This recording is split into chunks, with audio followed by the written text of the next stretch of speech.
ہمارے چینل سے جڑنے کے لیے یوٹیوب پر آسان تفسیر قرآن سبسکرائب کریں۔ الصلاة والسلام عليك يا رسول الله، الصلاة والسلام عليك يا حبيب الله، الصلاة والسلام عليك يا نور الله صلى الله تعالى عليك وسلم. اللهم افتح علينا حكمتك وانشر علينا رحمتك يا ذا الجلال والإكرام. اعوذ بالله من الشيطان الرجيم، بسم الله الرحمن الرحيم. قال رب أنى يكون لي غلام وقد بلغني الكبر وامرأتي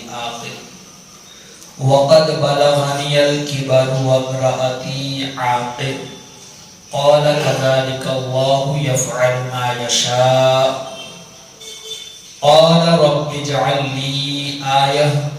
قال آيتك ألا تكلم الناس 3 أيام إلا رمزا واذكر ربك كثيرا وسبح بالعشي والإبكار. صدق اللہ العظیم. حضرات محترم، میں نے جن دو آیتوں کو تلاوت کیا وہ پارہ نمبر 3 سورہ آل عمران کی آیت نمبر 40 اور 41 ہے.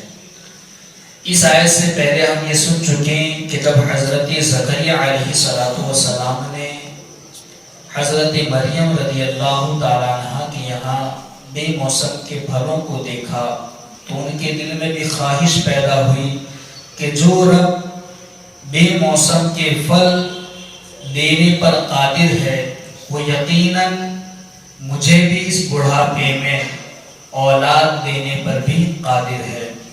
چنانچہ انہوں نے پھر رب کی بارگاہ میں دعا کی. فدعا، جب انہوں نے دعا کی تو اللہ رب العزت نے ان کی دعاؤں کو قبول فرمایا اور فرشتوں کے ذریعے انہیں یہ بشارت دی کہ قریب اللہ رب العزت تمہیں ایک بیٹا دے گا جن کا نام یحییٰ ہوگا، جو حضرت عیسیٰ کی تصدیق کرے گا. وہ ساری باتیں آپ سن چکے ہیں. اب جب حضرت زکریا علیہ السلام نے یہ بشارت سنی کہ اللہ رب العزت مجھے اس بڑھاپے میں بیٹا دے گا تو انہوں نے کہا قال ربی انا یکون لی غلام وقد بلغنی الکبر وامرأتی عاقر. قال کذالک اللہ یفعل ما یشاء. عرض کی اے میرے رب، میرے ہاں لڑکا کیسے پیدا ہوگا؟ میرے یہاں لڑکا کیسے پیدا ہوگا؟ ان کا یہ تعجب کرنا اس لیے تھا کیونکہ ان کی عمر 120 سال ہو چکی تھی. ان کی بیوی کی عمر بھی 98 سال کے قریب تھی اور ایک روایت کے مطابق حضرت زکریا کی عمر 99 سال کی تھی اور بیوی کی عمر 98 سال کی تھی. بہرحال ان کا تعجب اس پر نہیں کہ اللہ رب العزت کی قدرت سے یہ چیز بعید ہے، ایسا نہیں. ان کا ایمان ہے اور یقین ہے کہ اللہ ہر چیز پر قادر ہے، مگر کبھی کبھی کسی انسان کو کوئی نعمت اچانک مل جاتی ہے تو اسے حیرت ہوتی ہے. وہ تعجب اسے، جیسے اگر کسی کو کوئی اسباب ہی نہ ہو اور اچانک اسے مدینے کا ٹکٹ مل جائے تو اسے اپنی قسمت پر ناز بھی ہوگا اور حیرت بھی ہوگی کہ یہ حقیقت ہے. تو ویسے ہی انہوں نے پوچھا کہ اے میرے رب، میرے یہاں لڑکا کیسے پیدا ہوگا؟ حالانکہ رب کی قدرت پر شک نہیں تھا، بلکہ ایسے ہی حیرت سے پوچھا حالانکہ مجھے بڑھاپا پہنچ چکا ہے اور میری بیوی بھی بانجھ ہے. اللہ نے فرمایا کذالک اللہ یفعل ما یشاء. اللہ یوں ہی جو چاہتا ہے کرتا ہے. سبحان اللہ. اللہ ہر چیز پر قادر ہے. وہ گرمیوں کے موسم میں سردیوں کے پھل نازل کرتا ہے، وہ سردیوں کے موسم میں گرمیوں والے پھل نازل کرتا ہے، وہ بڑھاپے میں بھی اولاد عطا کرتا ہے. اللہ ہر چیز پر قادر ہے. انا یکون لی غلام، میرے یہاں لڑکا کیسے پیدا ہوگا؟ حضرت زکریا علیہ السلام کو جب بیٹے کی بشارت دی گئی تو آپ علیہ السلام نے تعجب کے طور پر عرض کیا کہ اے میرے رب، میرے یہاں لڑکا کیسے پیدا ہوگا حالانکہ میں بوڑھا ہو چکا ہوں اور میری بیوی بھی بانجھ ہے۔ ایک تو تعجب کرنے کی وجہ یہ بھی ہو سکتی ہے کہ حضرت زکریا علیہ السلام یہ جاننا چاہتے تھے کہ اللہ تو کیسے بیٹا دے گا جبکہ میں بڑھاپے میں پہنچ چکا ہوں، میری بیوی بھی بانجھ ہے، تو کیا تو مجھے جوانی واپس لوٹائے گا، یا کیا تو میری بیوی کے بانجھ جو بانجھ ہے یہ اس بیماری کو دور کر دے گا، یا پھر ہمیں اسی بڑھاپے کی عمر میں انہی عمر میں تو بیٹا عطا فرمائے گا۔ اس لیے انہوں نے حیرت سے پوچھا کہ میرے یہاں لڑکا کیسے پیدا ہوگا، میں بوڑھا ہو چکا ہوں، میری بیوی بھی بانجھ ہے۔ اللہ عز و جل نے فرمایا اللہ یوں ہی جو چاہتا ہے کرتا ہے۔ اس وقت حضرت زکریا علیہ السلام کی عمر 120 سال کی ہو چکی تھی اور آپ علیہ السلام کی زوجہ کی عمر 98 سال کی تھی۔ سوال سے مقصود یہ تھا بیٹا کس طرح عطا ہوگا، یعنی ان کا جو پوچھنے کا سوال کرنے کا مقصد جو یہ تھا کہ یہ کیسے ہوگا، کیا میری جوانی واپس لوٹائی جائے گی اور زوجہ کا بانجھ ہونا دور کیا جائے گا، یا ہم دونوں اپنے حال پر رہیں گے؟ فرمایا گیا کہ بڑھاپے میں فرزند عطا کرنا اس کی قدرت سے کچھ بعید نہیں، یعنی کہ ان کا پوچھنے کا مقصد یہ تھا کیا میرے بڑھاپے کو دور کیا جائے گا، یا میری بیوی جو بانجھ ہے اس کے بانجھ پنے کو دور کیا جائے گا، یا پھر اسی بڑھاپے کی عمر میں بیٹا عطا کیا جائے گا۔ کہا گیا کہ اللہ کے یہاں بڑھاپے میں بیٹا دینا یہ کوئی بعید بات نہیں ہے، اس کی قدرت سے کچھ بعید نہیں، لہذا اس بڑھاپے کی حالت میں فرزند ملے گا۔ کذالک اللہ یفعل ما یشاء، اللہ جو چاہتا ہے کرتا ہے، اللہ یوں ہی لوگوں کو جو چاہتا ہے کرتا ہے۔ قال رب اجعل لی آیہ، قال آیتک الا تکلم الناس 3 ایام الا رمزا واذکر ربک کثیرا وسبح بالعشی والابکار۔ عرض کی اے میرے رب میرے لیے کوئی نشانی مقرر فرما دے۔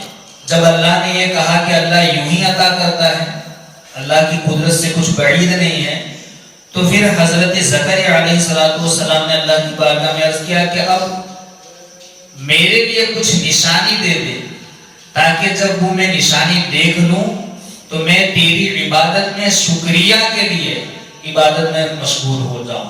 عرض کی ہے میرے رب میرے لیے کوئی نشانی مقرر فرما دے۔ اللہ نے فرمایا تیری نشانی یہ ہے کہ تم 3 دن تک لوگوں سے صرف اشارے سے بات چیت کر سکو گے، یعنی لوگوں سے بات چیت کرنے سے آپ کی زبان کو روک دیا جائے گا۔ 3 دن تک صرف اشارے سے بات چیت کر سکو گے اور اپنے رب کو کثرت سے یاد کرو اور صبح و شام اس کی تسبیح کرتے رہو۔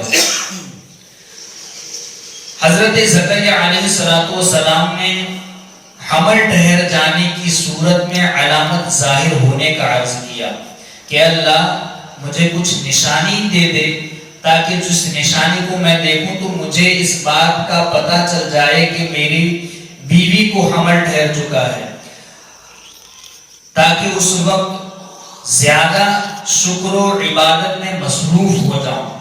انہوں نے اس لیے دعا کی۔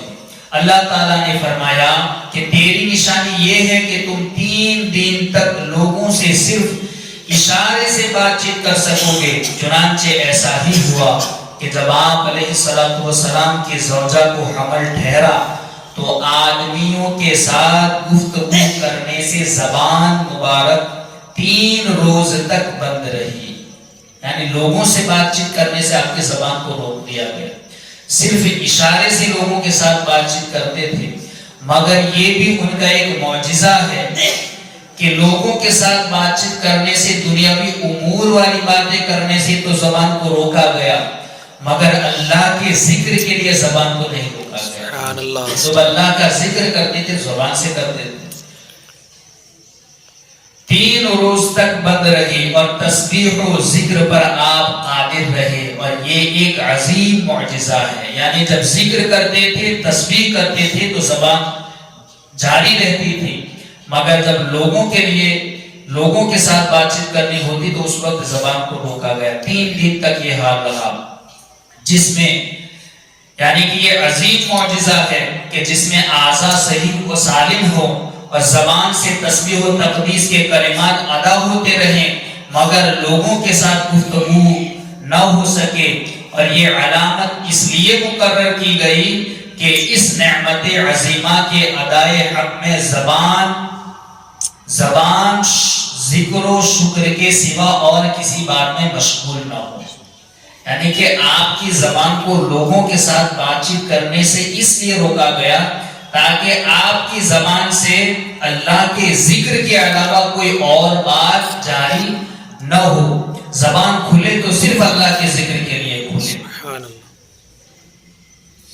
اس سے معلوم ہوا کہ صالح فرزند ملنے پر رب عز و جل کا شکریہ ادا کرنا چاہیے، نیک اولاد کے ملنے پر اللہ کا شکر ادا کرنا چاہیے۔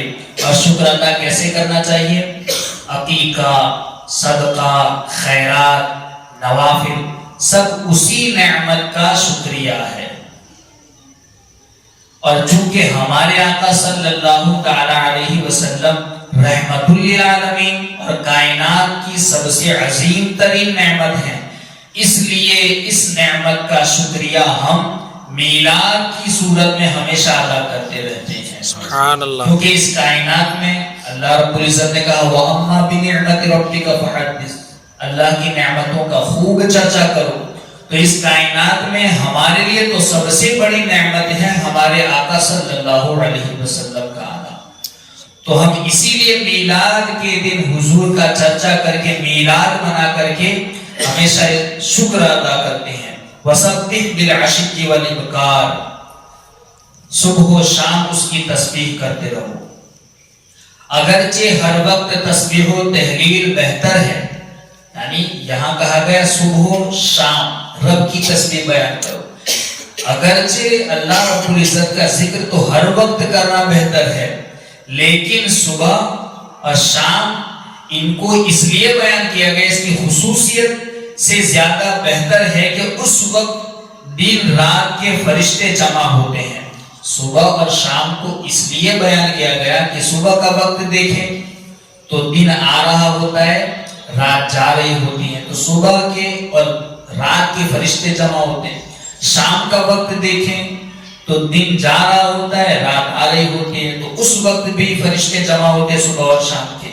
تو ان کی خصوصیت سے زیادہ بہتر ہے کہ اس وقت دن رات کے فرشتے جمع ہوتے ہیں، نیز آدمی کی صبح کی ابتدا اور انتہا اللہ تعالیٰ کے ذکر پر ہونی چاہیے۔ یہ اس لیے بھی بیان کیا گیا تاکہ تمہارے دن کی ابتدا بھی ہو تو اللہ کے ذکر سے ہو، اور تمہارے دن کی انتہا بھی ہو تو اللہ کے ذکر سے ہو۔ اور اللہ رب العزت نے اسی لیے تو یہ 5 وقت کی نمازیں بھی ایسی رکھی ہے کہ صبح جب ہو تو بندے کی صبح اس حال میں ہو کہ اس نے سجدہ رب کو کیا ہوا ہو، اور بعد نماز عشاء، اور نماز عشاء یعنی کہ انسان پورے دن اپنے کاروبار سے فارغ ہو کر کھانا کھا کر کے جب رات میں سوئے تو اپنے سونے کی ابتدا بھی رب کو سجدہ کرتے ہوئے ہو۔ سبحان اللہ۔ صبح و شام اللہ کا ذکر کرتے رہو۔ اللہ رب العزت کہی سنی باتوں پر ہم سب کو عمل کی توفیق عطا فرمائے۔ اللہم ربنا نور قلوبنا بالقرآن وزین اخلاقنا بالقرآن ونجنا من النار بالقرآن وادخلنا في الجنة بالقرآن۔ اللہم ارزقنا تلاوة القرآن، اللہم اہدنا ہدایت القرآن، اللہم ربنا آتنا شفاعت القرآن۔ صلی اللہ تعالی علی خیر خلقہ ونور عرشہ محمد وعلی آلہ واصحابہ اجمعین برحمتک یا ارحم